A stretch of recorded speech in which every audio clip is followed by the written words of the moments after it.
Biology, let's recapitulate. आज का जो टॉपिक है प्रेजेंटेशन का वो है respiratory system in human beings. Respiratory system जिन ऑर्गन्स से बना हुआ है जो कि नोज से स्टार्ट होते हैं और लंग्स तक जाते हैं।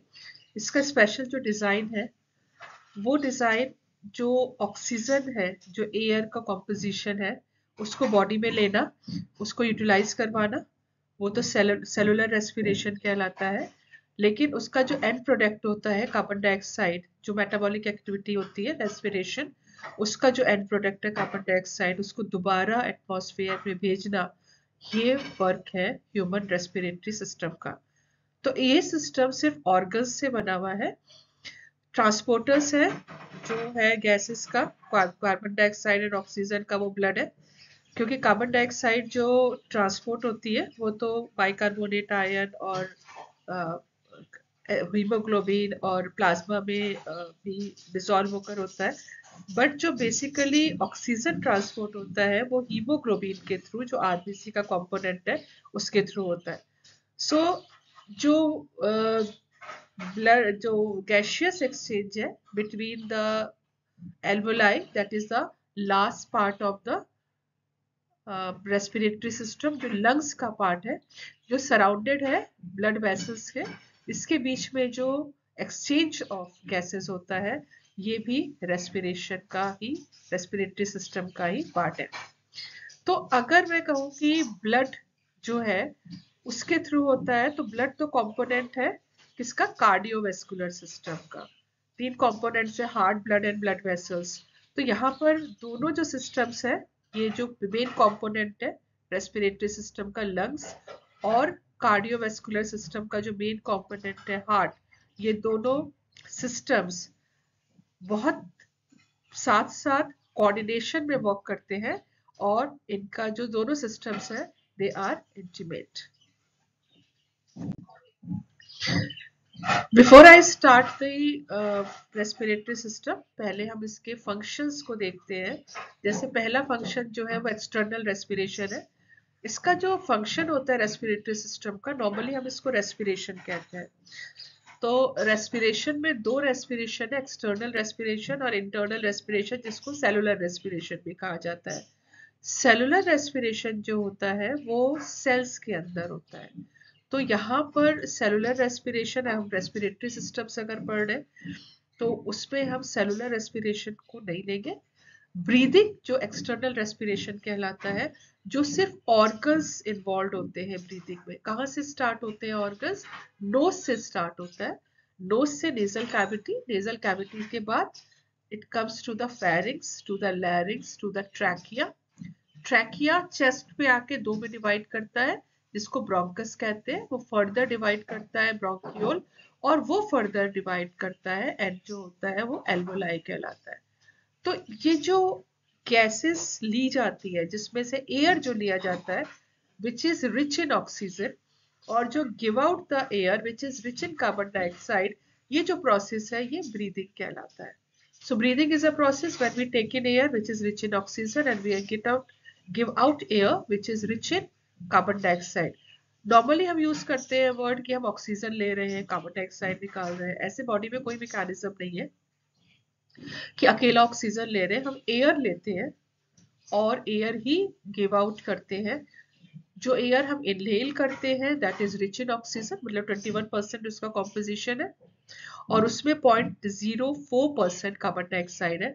But when we give out the air, उसमें कार्बन डाइऑक्साइड 4% हो जाता है, 16.4% वहां पर ऑक्सीजन हो जाता है। इसका मतलब जो ऑक्सीजन का यूज है बॉडी में, कार्बन डाइऑक्साइड का गिव आउट है वो सेलुलर रेस्पिरेशन में। बट यहाँ पर हमने ब्रीदिंग पढ़ना है, and breathing is a process when we take in air rich in oxygen, give out air rich in carbon dioxide. ये जो प्रोसेस है, जो ब्रीदिंग है, ये दो स्टेप्स में होती है, इनहेलेशन एंड एक्सहेलेशन में। तो इनहेलेशन एंड एक्सहेलेशन के बीच में एक कंपोनेंट है जो गैशियस एक्सचेंज कहलाता है। गैशियस एक्सचेंज का मतलब है जो एल्वोलाई है वो ब्लड कैपिलरीज से सराउंडेड है, और यहाँ पर कंसंट्रेशन ग्रेडियंट के थ्रू जो ऑक्सीजन है वो ब्लड में जाता है, कार्बन डाइऑक्साइड ब्लड से एल्वोलाई में आता है, और यहाँ से जो एयर बाहर निकलता है that is rich in carbon dioxide. So normally जो सेलुलर रेस्पिरेशन है, सेलुलर रेस्पिरेशन सेल में होता है, जो कि हम इस प्रेजेंटेशन में नहीं देखेंगे, हम इस प्रेजेंटेशन में ब्रीदिंग तक देखेंगे, क्योंकि यहाँ पर हमारा जो टॉपिक है वो ह्यूमन रेस्पिरेटरी सिस्टम है. और क्या क्या फंक्शन है apart from the breathing? It helps in the smelling. Smelling में अगर नेजल इनलेट्स देखें तो नोज के ऊपर यहाँ नेजल कैविटी होती है, क्योंकि nose is a sense organ for the smell. यहाँ पर जो कैविटी होती है, यहाँ पर ऑल्फैक्टरी नर्व ओरिजिनेट होती है, जो कि ब्रेन के पास मैसेज लेकर जाती है, जिससे हम डिफरेंट टाइप का स्मेल को फील करते हैं. ये बॉडी में बैलेंस करती है एसिडिटी को, क्योंकि अगर ज्यादा कार्बन डाइऑक्साइड बॉडी में हो जाता है तो बॉडी का जो पीएच होता है, जो कि एल्कलीन है, दैट इज 7.4 है अप्रोक्सीमेट, वो लोअर हो जाता है, एसिडिक हो जाता है. तो जो बैलेंस करता है बिटवीन, मतलब जब ये एयर कार्बन डाइऑक्साइड के थ्रू, जो कार्बन डाइऑक्साइड एयर के थ्रू बाहर जाता है बॉडी से, इसकी वजह से हमारे बॉडी में एसिड बेस जो बैलेंस है वो भी मेंटेन होता है. और भी फंक्शन है इसके. बाहर की एयर जब हम इनहेल करते हैं तो उसका टेम्परेचर डिफरेंट होता है, विंटर्स में अलग होता है, समर्स में अलग होता है. हमारी बॉडी का टेम्परेचर 37 डिग्रीज है, तो उसको उसके अकॉर्डिंग वार्म करता है. इसमें वन बाय वन हम देखेंगे कि कैसे इतने फंक्शंस परफॉर्म करता है, क्योंकि जितने ऑर्गन्स हम इसके पढ़ेंगे उनका ये फंक्शन है, उनकी जो एनाटॉमी है, उनका जो इंटरनल स्ट्रक्चर है, वहां पे सारे फंक्शंस परफॉर्म होते हैं. मॉइस्चराइज करता है एयर को, क्योंकि कई बार एयर बहुत ड्राई होती है, और जो एक्सचेंज ऑफ एयर होता है वो थ्रू द मॉइस्चर होता है एल्वोलाई और उसके बीच में, तभी वहां पे एक्सचेंज होता है. Also protects the protects our body from the air particles, जो डस्ट पार्टिकल्स होते हैं, जो पॉल्यूटेंट्स होते हैं, क्योंकि इसमें कुछ ऐसे हेयर या मॉइस्चर जो इसमें म्यूकस ग्लैंड की लेयर होती है जो कि ट्रैप कर लेता है. And very important function, it produces sound also, जब हम बात करते हैं, क्योंकि ये वोकल कॉर्ड को वाइब्रेट करता है, जो कि लैरिंग्स का फंक्शन है. बट यहाँ पर ये फंक्शन भी हम थोड़ा सा जब लैरिंग्स को पढ़ेंगे उसको भी देखेंगे. तो apart from the breathing we can see these all are the other functions which are performed by the respiratory system, which is starting from the nasal cavity, then the pharynx, larynx, then it comes to the trachea, then the bronchus, then the bronchiole, and then comes to the lungs, which rest on the diaphragm. Alveoli जो है वो lungs का ही part है, जो extension है यहाँ पर bronchioles का. तो these all are the organs which constitute the respiratory system. इसको एक और तरह से भी पढ़ सकते हैं, रेस्पिरेटरी एयरवे, क्योंकि बेसिकली अभी जो बताया ब्रीदिंग जो मेन इसका फंक्शन है वो एयर को लेना है जिसमें से गैसियस एक्सचेंज होता है. तो इसको जो रेस्पिरेटरी सिस्टम है इसे अपर respiratory track and lower respiratory track में भी डिवाइड किया गया है. नेजल कैविटी जिसका कंपोनेंट है नोज, और फायरिंग्स जो कि कॉमन चैम्बर है फूड और एयर का, लैरिंग्स जो कि साउंड बॉक्स है, they constitute the upper respiratory tract, whereas trachea, primary bronchiole, bronchi, bronchus, some यहाँ पर लिया bronchiole and alveoli, these are the part of the lungs, तो that constitute the lower respiratory tract. तो इसको हम ऐसे भी पढ़ते हैं कि air comes from the upper respiratory tract to the lower respiratory tract. यहाँ पे एक चीज और है, लैरिक्स के थोड़ा सा ऊपर जो यहाँ पर एक इसोफेगस जो फूड पाइप है, जैसे बताया था कि फेरिक्स जो है वो कॉमन चैम्बर है एयर एंड फूड का, तो जो एयर होती है वो ट्रैकिया में आएगी और जो फूड है वो इसोफेगस में जाएगा. तो यहाँ पर इसको इसीलिए डिवाइड किया गया है कि लैरिक्स से थोड़ा सा ऊपर यहाँ पे डिवीजन होता है दोनों सिस्टम्स का. तो ये सिस्टम्स क्या हो जाते हैं, एयरवे सिस्टम कहलाता है, upper respiratory tract as well as lower respiratory tract. So respiratory airways between nose and lungs, that is referred to as conducting zone, जहां से एयर आती है और एक्सचेंज होकर वापस जाती है. The pathway contains specialised cells that secrete the mucus, collectively remove the air pollutants before they reach to the lungs.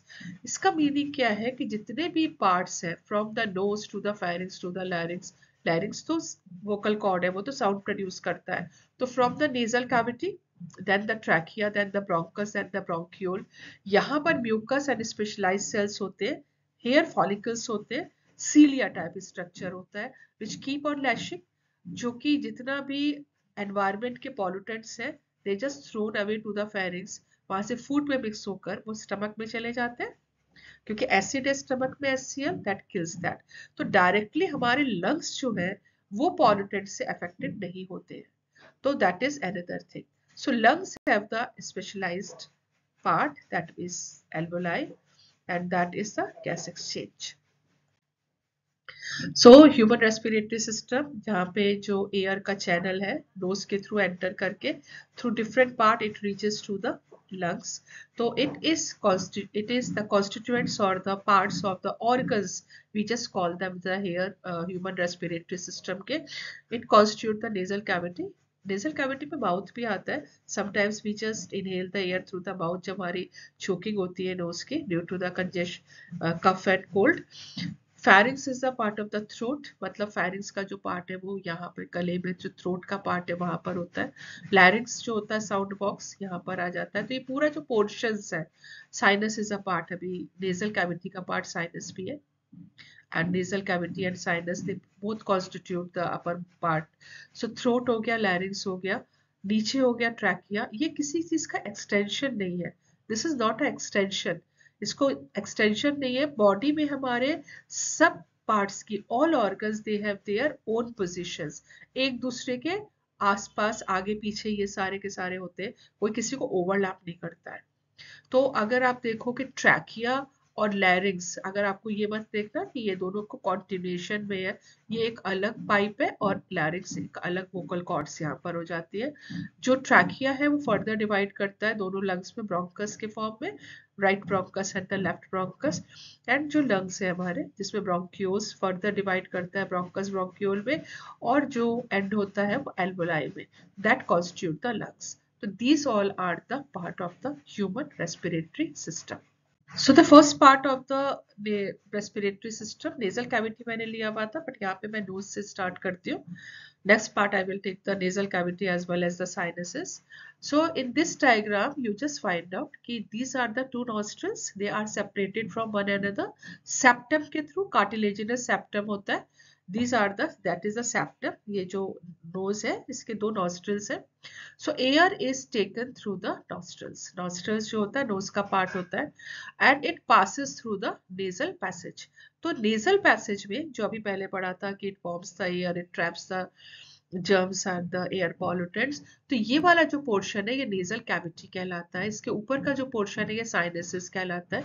यहाँ का पोर्शन हो गया, इधर का पोर्शन हो गया. मतलब जो साइनसेस जो होता है हमारा फोरहेड के पोजीशन पे है, नेजल जो पैसेज है उसके बैक पोजीशन पर है, और ये जो एयर का पैसेज है then it comes down and then it comes to the trachea. Epiglottis जो होता है ये फ्लैप लाइक स्ट्रक्चर है जो ट्रैकिया को कवर करता है, और इसके आगे वाला जो ये पोर्शन होता है ये लैरिंक्स होता है. तो जब भी एयर हमारे एयर पैसेज में जाता है तो इसको वाइब्रेट करता है और साउंड प्रोड्यूस होता है. अदरवाइज ये एपिग्लॉटिस जो होता है वो ट्रैकिया को कवर करता है.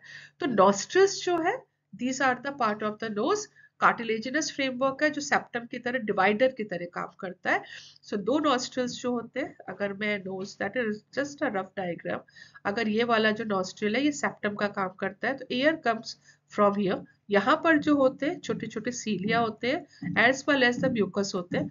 तो ये जो होता है ये फर्स्ट लाइन ऑफ डिफेंस है. फर्स्ट लाइन ऑफ डिफेंस का मतलब है जो म्यूकस होता है और जो सीलिया होते हैं वो डस्ट पार्टिकल्स और जर्म्स वगैरह को यहाँ पे ट्रैप करते हैं before they go to this nostril और द नेजल पैसेज. तो ह्यूमिडिटी जो होती है जब हम ब्रीथ करते हैं उसमें भी है म्यूकस की वजह से यहाँ पे ह्यूमिडिटी भी ऐड होती है.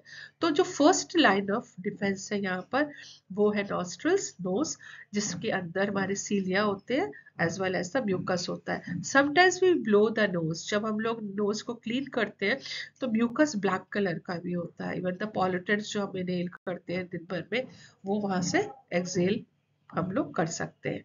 तो that is about the nose. अब नोज को अगर आप देखो नॉस्ट्रिल तो ये जो पूरा पैसेज है ये नेजल कैविटी कहलाता है। And now we come to the sinuses and nasal cavity. So upper respiratory system जो होता है, अपर रेस्पिरेटरी सिस्टम का मतलब होता है दिस इज द पोजीशन। ये सिर्फ डायग्राम इसलिए दिया गया है कि आपको ह्यूमन बॉडी में इसकी पोजीशन पता लगे कि कहाँ पर कौन सा पार्ट है। ये तो नोज था, तो नोज का जो हम लोग यहाँ से जो एयर लेते हैं वो it goes to the nasal cavity, and nasal cavity जो होती है this is the portion the nasal cavity. दूसरा हमने क्या पढ़ा था, साइनसेस। साइनसेस की दो पोजीशन है, एक फोरहेड के पास है और दूसरा back of this nasal cavity है। तो इन दोनों का बहुत इंपॉर्टेंट फंक्शन है जो एयर इनहेल किया जाता है। और लोकेशन इसकी कहाँ पर है, ये माउथ होता है, यहाँ पर माउथ के ऊपर जो नोज है, नोज से नीचे वाला ये जो एयर ट्रैक है, ये पोजीशन जो है वो नेजल कैविटी की है। तो sinuses and nasal cavity they are present behind the nose, that's why I have taken nose as a first part, first organ. The first stop on the upper respiratory tract. Nasal cavity directly it is behind the nose. जो nasal cavity होती है ये बिल्कुल ये nose है, ये nostril है, इसके पीछे वाला जो portion है वो nasal cavity कहलाता है। Atmospheric air comes in from the body, comes in contact with the cilia। जो छोटे छोटे जो हेयर लाइक प्रोसेसेस होते हैं, इस टाइप के प्रोसेसेस होते हैं, दे कीप ऑन लैशिंग, मतलब ये हिलते हैं तो ये ट्रैप कर लेते हैं, कुछ भी पॉलिटेंट होता है, जर्म्स होता है, इस तरह का छोटा छोटा स्ट्रक्चर होता है। They just keep on lashing and they are trapping and disposing the foreign, क्योंकि म्यूकस भी और हेयर लाइक स्ट्रक्चर भी है, सीलिया भी है यहाँ पर। जो साइनसेस है that is present behind the end front of the skull and either side of the nose. तो यहाँ पे ये भी साइनसेस है, ये भी साइनसेस है। कई बार किसी साइनसेस बढ़ भी जाता है तो प्रॉब्लम होती है, चोकिंग को भी होती है। यू मस्ट बी फैमिलियर, कुछ आपको पता भी होगा इसके बारे में। तो जो ये साइनसेस है और ये वाले जो पोजीशन है, ये सारे के सारे साइनसेस की पोजीशन है पूरा का पूरा ये एयर कैविटी चैम्बर। साइनसेस जो होता है वो टेम्परेचर ऑफ द एयर को रेगुलेट करता है। So this is the temperature of the air which is regulated by the sinuses. So जो सीलिया होते हैं नेजल कैविटी के और जो म्यूकस होता है वो ट्रैप करते हैं फॉरेन पार्टिकल्स को एंड डस्ट पार्टिकल्स को। सो एवरीथिंग जो फर्स्ट लाइन ऑफ डिफेंस है, जैसे नोज से नॉस्ट्रिल पहले ट्रैपिंग करता है, उसके बाद नेजल कैविटी में ट्रैपिंग हो जाती है, एंड साइनसेस जो होती है वो टेम्परेचर जो होता है एयर का वो उसको रेगुलेट करता है। This is the function of sinuses, nasal cavity and nose that constitute the upper respiratory system. Now we come to the larynx. Sound box कहलाता है, वॉइस बॉक्स कहलाता है। अभी जैसे बताया था कि एयर जो होती है वो यहाँ से नेजल कैविटी से जैसे जैसे नीचे आती है, तो ऑब्वियसली नेजल कैविटी से जो नेक्स्ट पोर्शन आएगा it goes to the pharynx. Pharynx common chamber होता है नेजल एयर का और वाटर का, और उसके बाद ये किसके साथ कवर करता है, यहाँ पर इसको ये आ जाता है ट्रैकिया पर। तो ट्रैकिया का जो एक फ्लैप लाइक स्ट्रक्चर होता है, जो when we engulf the food, जब हम फूड सॉलो करते हैं तो ट्रैकिया को क्लोज करता है, उसी पोजीशन पर यहाँ पर ये वाली जो पोजीशन है ये लैरिंक्स की पोजीशन है। अब देखो ये विंड पाइप है ना, this is the wind pipe, this is the wind pipe, और यहाँ पर ये दोनों वोकल कॉर्ड्स है। These are the cartilaginous cords जिसको हम vocal cords कहते हैं। तो जब एयर यहाँ से एयर पैसेज यहाँ से आ रहा है तो it vibrates the vocal cord and the sound is produced। तो epiglottis तो पार्ट किसका है, ये वो इसका फ्लैप लाइक स्ट्रक्चर है ओवर द ट्रैकिया।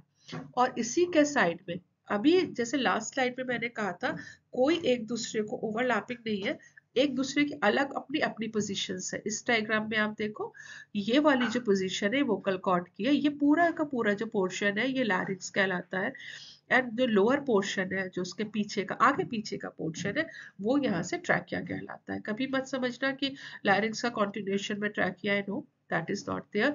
ये एयर पैसेज है, एयर पैसेज में ये जो पोजीशन है ये लैरिंक्स की है और नीचे वाली जो पोजीशन है वो ट्रैकिया की है। अब जो ग्लॉटिस पार्ट है इसका, इसके तीन पार्ट्स होते हैं लैरिंक्स के, सुप्राग्लॉटिस, सबग्लॉटिस एंड द ग्लॉटिस। जो ग्लॉटिस पार्ट है लैरिंक्स का ये वाला इसको क्लोज करता है जब हम फूड को इनगल्फ करते हैं। तो एपिग्लॉटिस जो पार्ट है वो ट्रैकिया को क्लोज करता है जब फूड खाया जाता है, सॉलो जब करते हैं। इनगल्फ का मतलब होता है जब फूड को सॉलो करते हैं। तो जो एपिग्लॉटिस है वो विंड पाइप को कवर अप करता है कि खाना इसके अंदर ना चला जाए, नहीं तो क्या होते हैं हम नॉर्मल कहते हैं फंदा लगना, अंधा लगने का मतलब है बहुत सारे से खांसी आती है एंड देन ओनली हम कफिंग करके उसको बाद में फूड पाइप में लेते हैं खाने को, otherwise trapping can cause some, sometimes it is fatal also, कई बार फंस जाता है तो कुछ बहुत प्रॉब्लम भी हो जाती है। ग्लॉटिस जो होता है ये फूड एंट्रेंस को कवर करता है, फूड जब हम सॉलो करते हैं तो ये लैरिंग्स के एंट्रेंस को ये कवर करता है। तो this is the position of the larynx. लैरिंग्स के बाद किसका नंबर आता है? फेरिंग्स। फेरिंग्स जो होती है it is a common chamber. ये दोनों चैम्बर जो कॉमन चैम्बर किसके लिए है? फूड के लिए भी है और एयर के लिए भी है। तो जो ये वाली पोजीशन है ये नेजल कैविटी था, यहाँ पे साइनसेस प्रेजेंट थे। ये जो इसके नीचे वाला जो पोर्शन है ये फेरिंग्स कहलाता है। अब एयर पैसेंजर जो फूड जो सॉलो करते हैं, फूड कैसे सॉलो करते हैं? ये टंग है ना, this is the tongue, oral cavity से यहाँ से फूड भी सॉलो हो रहा है और यहाँ से एयर भी आ रही है। तो ये जो फेरिंग्स का पोर्शन है this is common for both food and air. And यहाँ से जो फूड है वो इसोफेगस में डिवाइड्स हो जाता है, इसोफेगस में चला जाता है, और एयर जो है वो ट्रैकिया में आ जाता है। तो जो फेरिंग्स है उसके 3 पार्ट्स है, यहाँ पे नेसोफेरिंग्स हो गया, हाइपोफेरिंग्स हो गया, ऑरोफेरिंग्स हो गया। इसको हमें इतना डिटेल में नहीं लेना, इसको मैंने डाइजेशन में भी जब मैंने किया था प्रेजेंटेशन उसमें भी कवर किया था एट्रोटॉपिक न्यूट्रिशन में। तो एपिग्लॉटिस जो होता है इलास्टिक कार्टिलेज स्ट्रक्चर होता है जो लैरिंग्स एंड इसोफेगस के बीच में होता है, और लंग्स एंड जो फूड गैस्ट्रो इंटेस्टाइनल जो ट्रैक होता है उसके थ्रू ये पास होता है। तो यहाँ से जो फूड है वो इसोफेगस में चला जाता है, जो एयर है वो लंग्स में चली जाती है ट्रैकिया के थ्रू, फूड में गैस्ट्रो इंटेस्टाइनल ट्रैक में चला जाता है, और इसके बाद क्या आता है? इसोफेगस के बाद स्टमक आता है, इंटेस्टाइन आती है, तो वो कहलाता है गैस्ट्रो इंटेस्टाइनल ट्रैक। और ट्रैकिया के बाद ब्रोंकस, ब्रोंकियोल एंड लंग्स आता है। सो दोनों का यहाँ पे डिवाइड हो जाता है। तो this is a common route for both air and food, और यहाँ से डिवीजन हो जाता है। यहाँ से डिवीजन में हमने क्योंकि फोकस किस पे करना है, इस डायग्राम में आप देख सकते हो कि ये वाला सॉलो हो रहा है, टंग हेल्प्स इन द सॉलोइंग, तो ये फेरिंग्स होता है। ये एपिग्लॉटिस जो होता है ये ट्रैकिया को कवर अप करता है जब फूड सॉलो होता है, और जो ग्लॉटिस होता है वो लैरिंग्स को कवर अप करता है। तो food will come into the oesophagus and from the oesophagus it goes to the gastrointestinal tract, और ये ओरल कैविटी, और ऊपर से नेजल कैविटी आ रही है, nasal cavity which is coming from the pharynx to the larynx and then it comes to the trachea. This is the upper respiratory system. Now we come to the lower respiratory system which is, इसलिए इसको show किया है कि इसकी position पहले हम देखते हैं। अभी हमने क्या देखा था अपर रेस्पिरेटरी सिस्टम में, यहाँ से नोस्ट्रिल से लेते हुए नेजल कैविटी साइनसेस को कवर करते हुए यहाँ पर पोजीशन किसकी थी? लैरिंग्स एंड फेरिंग्स की थी। Now we come to this portion, ये कहलाता है trachea. This portion is known as trachea. ये नेक का पोर्शन है, देखो ये शोल्डर से हमारे, आप अपने बॉडी में भी इसे इमेजिन कर सकते हो। ये ऊपर वाला जो पोर्शन है, जो यहाँ वाला पोर्शन है, उसके नीचे का जो ये वाला पोर्शन है, जो ये नीचे वाला ये वाला जो पोर्शन है, ये किसका है? ट्रैकिया का है, which will divide into the two bronchus. थोड़ा नीचे आके शोल्डर से आप आपको देखो, शोल्डर लेंथ से कि कहाँ पर वो ट्रैकिया कहाँ पे डिवाइड करता है? ब्रोंकस में। So trachea is a passage that allows air to enter into lungs directly. Lungs directly का मतलब है, देखो एयरवेज येलो से दिखाया गया है। ये ट्रैकिया है, ये डिवाइड किया ब्रोंकस में, this is one bronchus, this is another, right and left bronchus कहलाता है। And bronchus further divides into the bronchiole जिसका एक्सटेंशन क्या है? एल्वोलाई है। तो यहाँ से एयर जो पैसेज है, जो लोअर रेस्पिरेटरी सिस्टम है, वो भी एक दूसरे से कनेक्टेड है, from the trachea to the bronchus to the bronchiole to the alveoli, and in between that you just see that heart is present. दोनों लंग्स के बीच की पोजीशन हार्ट की है। तो ये जो पल्मोनरी आर्टरीज और पल्मोनरी वेन्स है, पल्मोनरी आर्टरी, पल्मोनरी का तो मतलब ही लंग्स होता है, पल्मोनरी वर्ड हम लोग लंग्स के लिए यूज करते हैं। तो पल्मोनरी आर्टरीज और पल्मोनरी वेन है, इसको पता है this is the only when which carry the oxygenated blood, this is the only artery which carries the deoxygenated blood। और ये कलर भी इन्होंने ब्लू और रेड से दिखाया हुआ है वेन को और आर्टरी को। ये यहाँ से एग्जिट या एंट्री, क्योंकि इसका डायरेक्टली कनेक्शन जब हम हार्ट को पढ़ते हैं तो हमें पता है कि पल्मोनरी वेन और पल्मोनरी, क्योंकि जो ऑक्सीजनेटेड ब्लड होता है या डीऑक्सीजनेटेड ब्लड ऑक्सीजनेटेड ब्लड में चेंज होता है, वो तो इसके थ्रू ही होता है कि यहाँ से कैरी करता है, फिर ब्लड में जाता है, ब्लड के थ्रू हार्ट में जाता है, डबल सर्कुलेशन जो ब्लड का होता है वहां पर हम ये पढ़ते हैं, तो that is the location of that. So जो लंग्स होता है वो प्राइमरी फंक्शन होता है, लंग्स के अंदर जो एल्वोलाई होते हैं वहां पे गैसियस एक्सचेंज होता है, and that is the reason I have not shown the diagram जहाँ पे एल्वोलाई शो हो रहे हैं। I have only shown the lower respiratory system which is made up of the trachea, the bronchus as well as the bronchiole. So the first part of the upper respiratory system is trachea.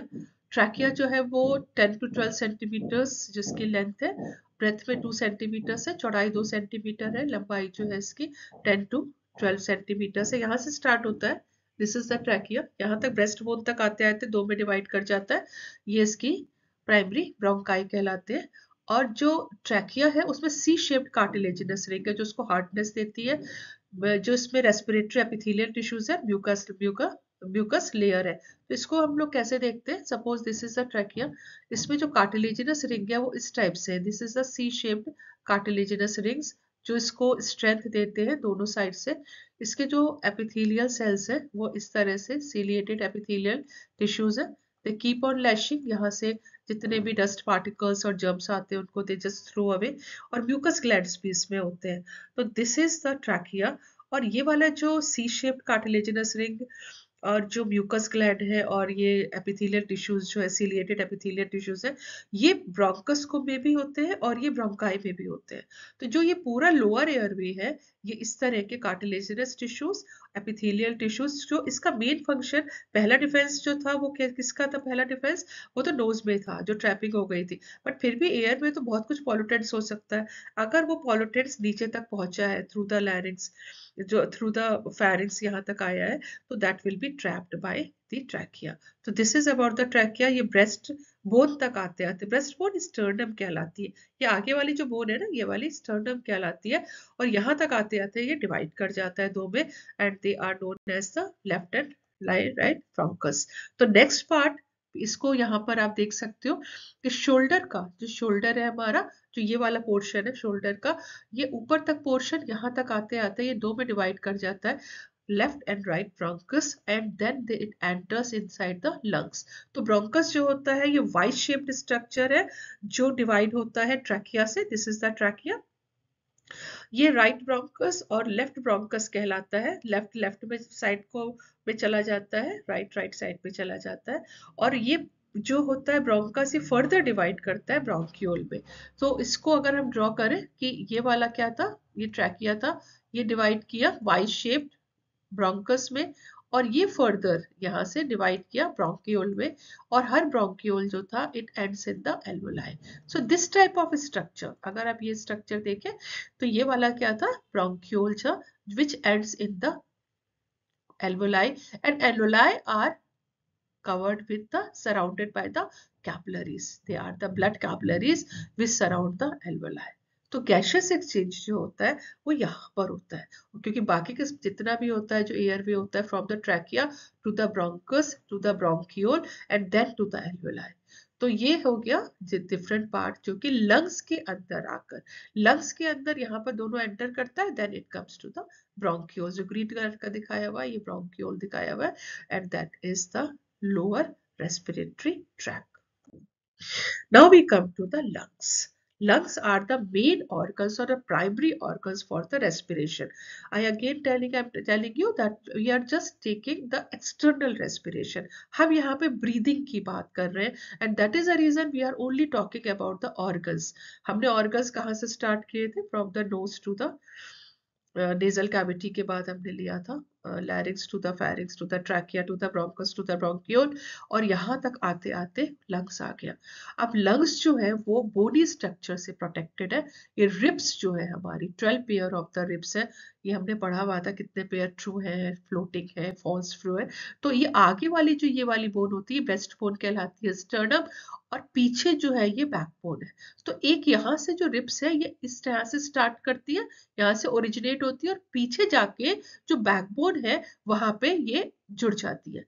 अगर मैं इसको draw करके दिखाऊं, अगर ये sternum है तो यहाँ से इस तरह से रिब्स निकली और पीछे क्या है हमारे बॉडी के, पीछे है बैकबोन, तो यहाँ से ये जुड़ जाती है, तो एक केज टाइप स्ट्रक्चर बना लेती है, जिसको हम थोरेसिक कैविटी या रिब केज कहते हैं।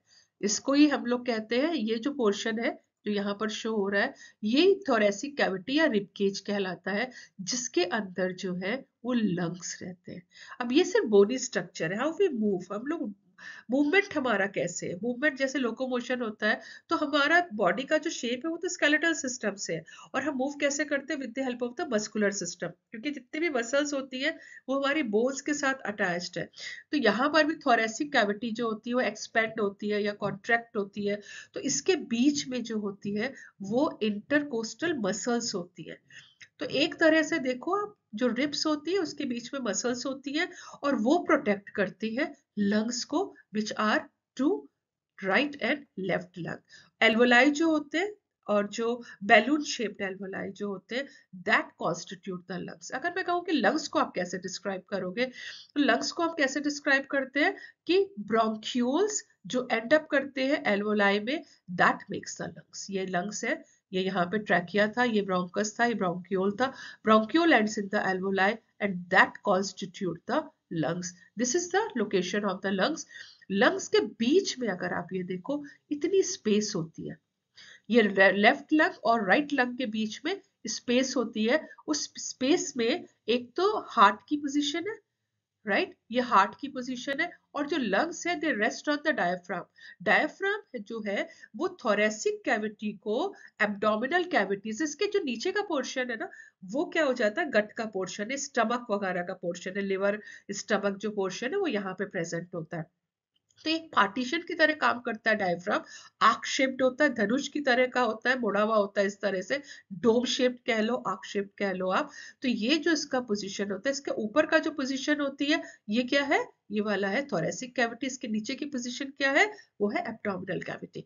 तो जो लंग्स है that is made up of the bronchiole as well as the alveoli, and these alveoli are surrounded by the blood capillaries. So thin walled होते हैं, सिंगल वॉल्ड होते हैं, और ब्लड कैपिलरीज भी सिंगल वॉल्ड होती है, और बीच में क्या होता है, म्यूकस की लेयर होती है, क्योंकि बेसमेंट मेम्ब्रेन पर प्रेजेंट होते हैं।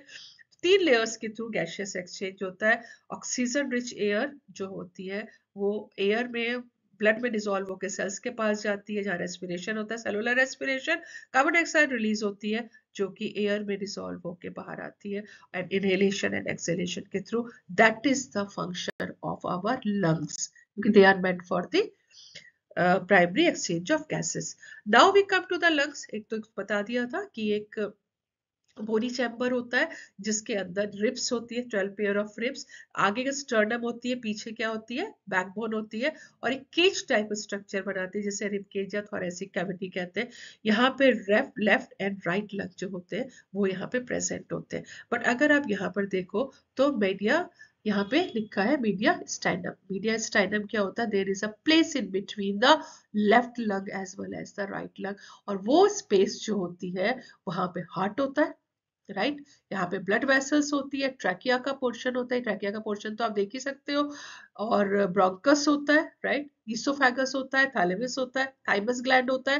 दे all are the organs which are present in between the space which is present between the left and right lung। Left और राइट लंग के बीच की जो स्पेस होती है वो मीडियस्टाइनम कहलाता है, और इस स्पेस में हार्ट होता है, टिश्यूज, खूब सारे टिश्यूज भरे होते हैं, ये हार्ट की पोजीशन हो जाएगी।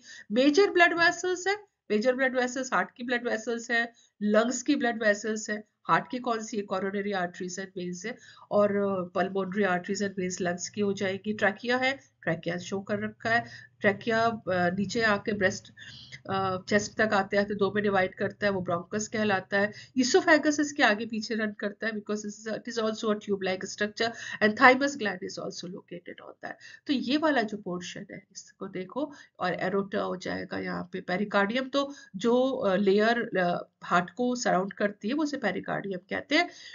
और पल्मोनरी ट्रंक हो गया, superior vena cava, inferior vena cava. Aorta हमारी लार्जेस्ट आर्टरी है, और वेना केवा लार्जेस्ट वेन्स है, तभी ब्लू से दिखाया और रेड से दिखाया। ये डिवाइड करके आर्टरीज और वेन्स में डिवाइड करते, तो दैट इज अ स्पेस, ये जो स्पेस है ये मीडियस्टाइनम कहलाता है, मीडियस्टाइनम कहलाता है। और इसकी वजह से जो पोजीशन ऑफ हार्ट है, this is the position of heart, जो दोनों लंग्स के बीच में होता है। जो दोनों लंग्स है इसका साइज डिफरेंट है। जो लेफ्ट लंग है that is slightly smaller than the right lung. ये 3 लोब्ड लंग है और ये 2 लोब्ड लंग है। इसको फर्दर देखते हैं कि क्या है इसमें डिफरेंस। तो right lung is significantly larger and heavier than the left lung. तो राइट लंग बड़ा है, लेफ्ट लंग थोड़ा सा छोटा है, 2 लोब्ड है, 3 लोब है।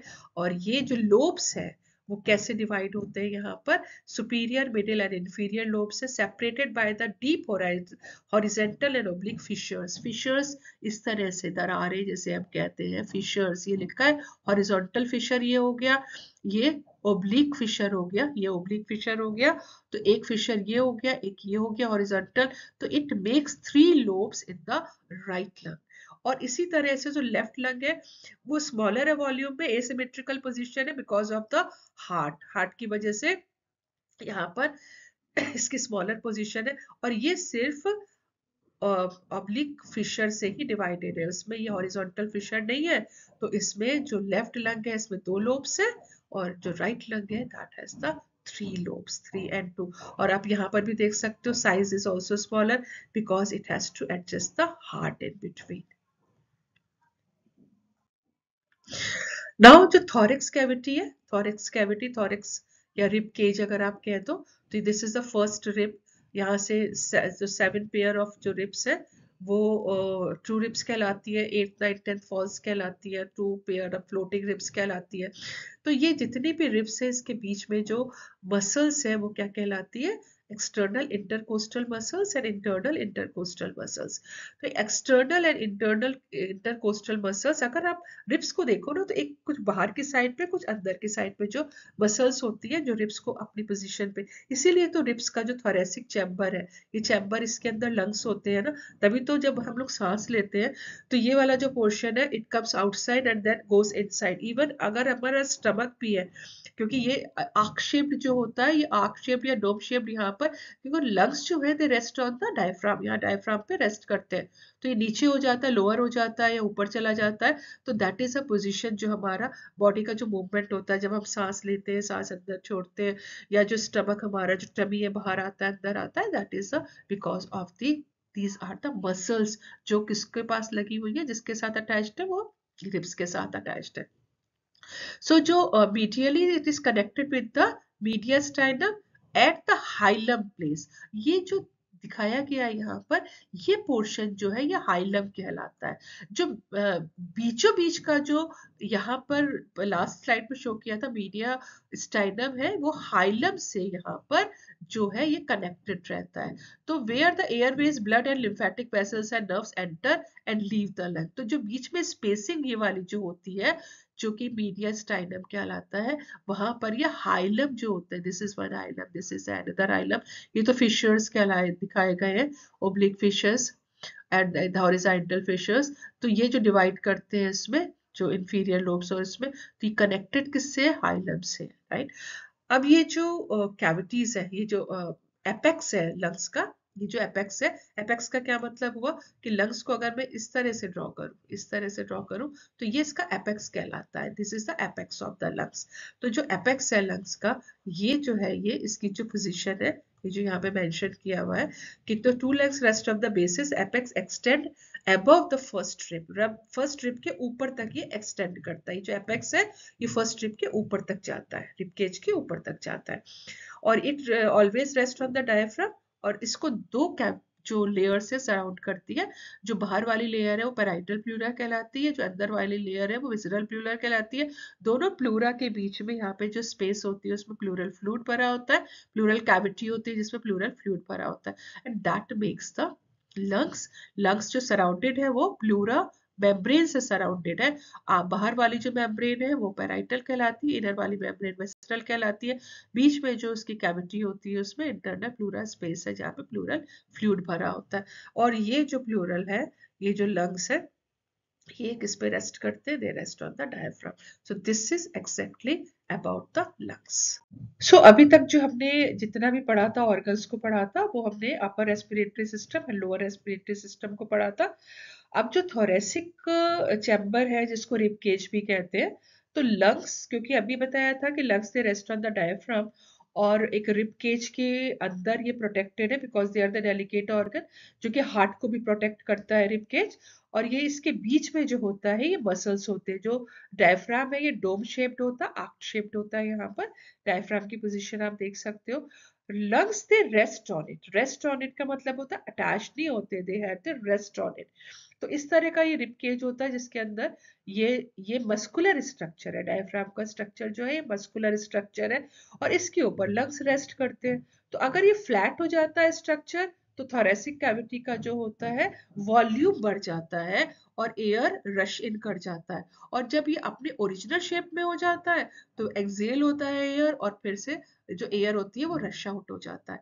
तो ये जो इंटरकोस्टल मसल्स है जो रिब्स के बीच में एक्सटर्नल इंटरकोस्टल मसल्स, ये जो प्रोसेस है ब्रीदिंग का ये परफॉर्म करवाते हैं. तो this is about the intercostal muscles as well as the diaphragm which facilitate the breathing. Breathing is a process when we take in air rich in oxygen, give out air rich in carbon dioxide. जो diaphragm है, ये वाली जो position है diaphragm की, as I told you, the lungs they rest on the diaphragm, arc shaped होता है, and this is the shape of the intercostal. External intercostal muscles, अगर आप position देखो तो ये external intercostal muscles है, ये internal costal muscles है, और ये muscles किसके बीच में है, ये rib cage में जो ribs है. 7 pair of ribs, they are the true ribs. 3 pairs, the 8th pair is attached to the 7th, 9th pair is attached to the 8th, 10th pair is attached to the 9th, and 2 pair जो होते हैं floating ribs होती है. 12 pair of ribs है हमारे body में जो protect कर रही है lungs को, और lungs they are resting on the diaphragm. इस तरह से rib cage बनता है. diaphragm को इस तरह की position होती है.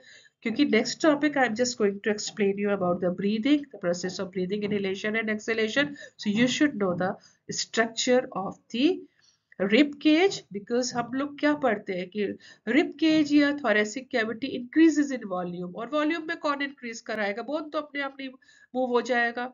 बोन और डायफ्राम, जब डायफ्राम मस्कुलर स्ट्रक्चर है मसल्स के थ्रू यहाँ पे अटैच्ड है, क्योंकि डायफ्राम जो होता है ये एक साइड पे मैंने अभी बताया था ना एब्डोमिनल कैविटी से अटैच्ड है, तो ये नीचे स्टमक वाले से अटैच्ड है. तभी तो स्टमक भी अंदर और बाहर होता है जब ब्रीद इन वगैरह हम लोग करते हैं. तो ये अगर फ्लैट हो गया तो इंक्रीज हो जाएगा वॉल्यूम, लंग्स का भी हो जाएगा, और लंग्स का वॉल्यूम हुआ तो ये जो रिबकेज है it will come upward and outward, inward and downward. इस तरह के जो हमारे टर्मिनोलॉजी है we are using it, right. Atmospheric air जो अभी तक हम लोगों ने पढ़ा था रेस्पिरेटरी सिस्टम में, वो हमने क्या पढ़ा था. एनाटॉमी अगर हम लोग देखें तो यहाँ से नोज से नेजल कैविटी से होते हुए थ्रू द फेरिंग्स, लैरिंग्स होता है, vocal cord, it comes to the trachea. Trachea के थ्रू ये ब्रोंकस में आता है, further divided into the bronchioles and it is ending in the alveoli. तो ये जो पोजीशन हमारी है अपर एंड इनर, अगर यहाँ पे आप पोजीशन, मैंने यहाँ पे एक सेंटेंस दिया है, the transaction between the two system is located just at the top of the larynx. Transaction between the two systems, जब मैंने स्टार्ट किया था देन आई टोल्ड यू कि ईसोफेगस और trachea these are the two pipes जो एक के बाद एक इस तरह से अटैच्ड है. एक बाहर की साइड है, एक अंदर की साइड है. और फेरिंग्स जो है यहाँ पर, दिस इज द फेरिंग्स, वो कॉमन चैम्बर है एयर और फूड के लिए. तो लैरिंग्स के ऊपर जो पोजीशन है यही से जो एपिग्लॉटिस यहाँ पे देख रहे हो ये ट्रैकिया को क्लोज करता है, और ईसोफेगस ये वाला पोजीशन है.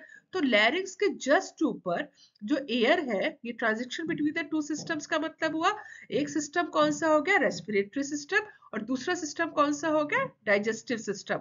क्योंकि यहाँ से फूड हमने मुंह से खाया, सॉलो किया, ईसोफेगस में जाएगा. एयर हमने नोज से ली, समटाइम्स अगर नोज ब्लॉक होती है तो मुंह से भी लेते हैं, माउथ से भी लेते हैं, वो कहाँ पे आया, through the pharynx it come to the trachea. तो the transition between the two systems located just above the larynx, और ये है where the pathway of respiratory and digestive system they cross. तो डाइजेस्टिव सिस्टम मतलब food जब swallow करते हैं it goes to the oesophagus, जब एयर इनहेल करते हैं it goes to the trachea, और लैरिंक्स के ऊपर यहाँ पे फेरिंक्स में it will divide. So that is the atmospheric air जो यहाँ से पंप किया जाता है। ये एयर वे जो है from the nose it comes to the lungs, and these are the parts of the lungs जहाँ पे एक्सचेंज ऑफ गैसेस होता है। अब एयर तो आ गया, अब now how the exchange of gases will take place. So now we take the passage of air in the lungs. क्या होता है पैसेज ऑफ एयर? बहुत सिंपल है ये, these are the steps. Air enters in the body, warm, warm कौन करता है यहाँ पे? मॉइस्चराइजर, मॉइस्चराइज्ड कौन करता है? वार्म कौन करता है? साइनसिस का फंक्शन था, नेजल कैविटी का फंक्शन था, dust particles को trap करना। तो it travels through the mouth and nose, then enters the trachea, divides into two bronchi that enters in the two lungs, bronchi that branch out into the bronchioles, end of the bronchioles, they are the alveoli where the gaseous exchange takes place. तो airways तो हमने देख लिया कि how the air which is rich in oxygen that will reach to the lungs where exchange of gases will take place to the alveoli, and air which is rich in carbon dioxide that will leave the lungs which is exchanged to the alveoli. तो अब हम देखते हैं कि what is the process of breathing. तो breathing क्या होती है? Taking in air rich in oxygen, giving out air rich in carbon dioxide. Inhalation and exhalation इसकी दो processes है। Inhalation क्या है? Air is inhaled, rib cage expands, rib cage expand, बाहर की साइड आता है। rib muscles contract, muscles contract होती है तो केज बाहर की साइड आता है। डायफ्राम कॉन्ट्रैक्ट, डायफ्राम कॉन्ट्रैक्ट का क्या मतलब होता है इनहेलेशन में? कि अगर रिलैक्स कर रहा है डायफ्राम तो आर्क शेप्ड है, और अगर रिलैक्स नहीं कर रहा, कॉन्ट्रैक्ट किया है, इसका मतलब डायफ्राम फ्लैट हो गया। इट मींस डायफ्राम की जो ये पोजीशन थी जिसपे लंग्स यहाँ पे रेस्ट कर रहे थे, these the lungs they were resting, अगर ये फ्लैट हो गया तो ऑटोमेटिकली जो लंग्स का वॉल्यूम है that will increase, क्योंकि ये जो चीज थी अब वो फ्लैट हो गई है, and they will increase in volume। तो inhalation जब हम देखते हैं, inhalation में क्या होता है? rib cage expands, the rib muscles contract। rib muscles में हम दोनों का फंक्शन देखेंगे कि कहाँ पे एक्सटर्नल इंटरकोस्टल मसल्स का फंक्शन है, कहाँ पे इंटरनल इंटरकोस्टल मसल्स का फंक्शन है, and then the diaphragm contract. ये डायफ्राम आप देखो फ्लैट हो गया तो लंग्स जो है इनका वॉल्यूम बढ़ गया, साइज नहीं बढ़ता, वॉल्यूम में बढ़ता है। कोई चीज यहाँ पर इस तरह से वो फ्लैट हो गई तो वॉल्यूम जो है वो नीचे आ गई, जैसे बलून में हवा भर ली हमने। और जब एक्सेल करते हैं यार तो rib cage gets smaller, rib muscles relax, rib muscles relax करती है तो डायफ्राम रिलैक्स हो जाता है, it will come in its dome shaped position, and that we call it as a exhalation। exhalation का मतलब होता है एयर बाहर जाना, और inhalation का मतलब होता है एयर को अंदर आना। Process of inhalation and exhalation basically तो ब्रीदिंग है वो दो चीजों पे डिपेंड करती है, जो डायफ्राम के होता है as well as the intercostal muscles.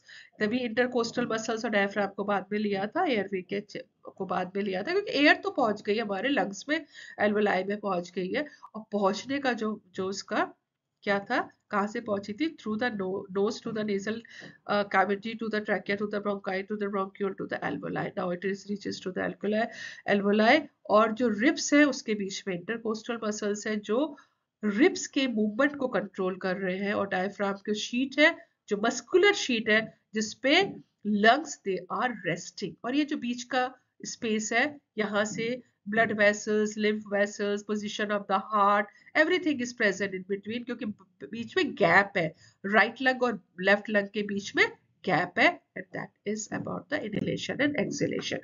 inhalation क्या होता है? These are the 4 steps of the inhalation।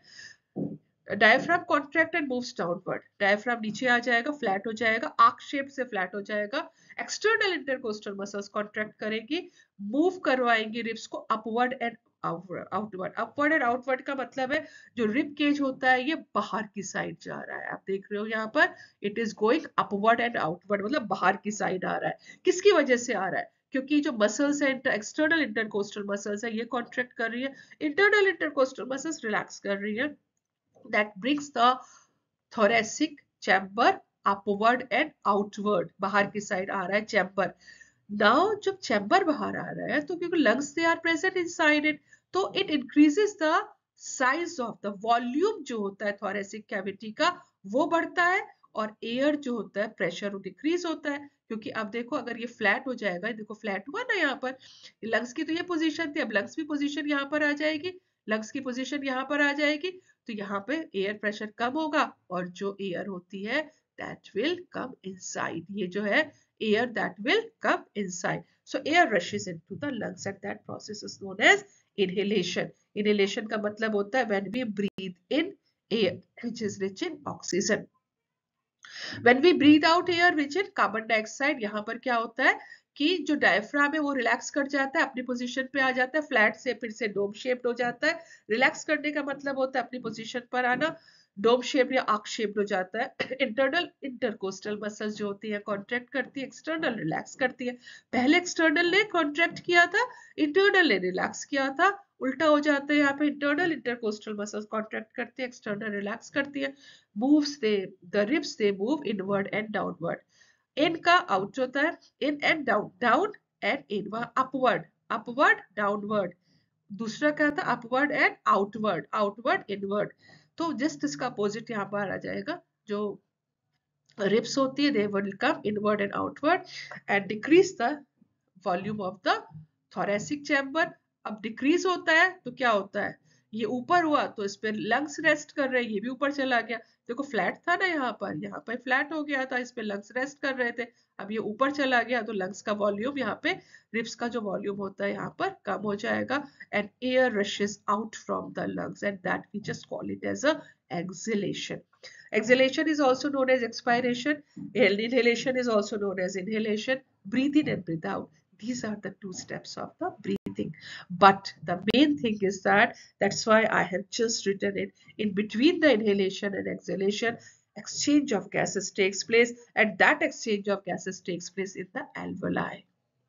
This is very important कि एक्सेल और इनहेल के बीच में एक्सचेंज ऑफ गैसेस होता है। तो जो बॉडी है हमारी, रेस्पिरेटरी सिस्टम है, जो लंग्स है, दे आर डिजाइन कि इसके बीच में इनहेलेशन और एक्सेलेशन के बीच में अब हम कितनी बार ब्रीद इन और ब्रीद आउट करते हैं। आप देखो अगर एक इनहेलेशन और एक एक्सेलेशन हम ले तो 16 to 18 times per minute we breathe in and breathe out.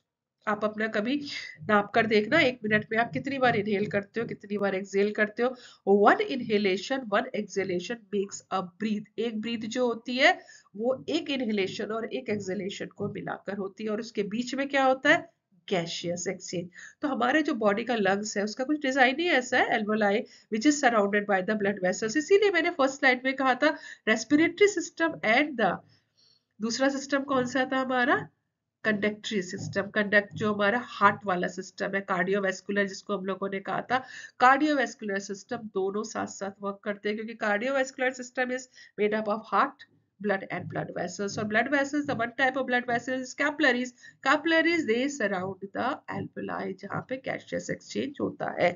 तो respiratory system and cardiovascular system responsible for this function and complete the gaseous exchange and the surrounding blood vessels. किसके किसके बीच में हो रहा है, between the alveoli and the blood vessels. तो gaseous exchange is taking place between the alveoli. एक alveoli को draw किया हुआ है, इसको मैं दोबारा से एक बार ड्रॉ कर देती हूँ। ये क्या था, ट्रैकिया, ये हुआ क्या था, ब्रोंकस।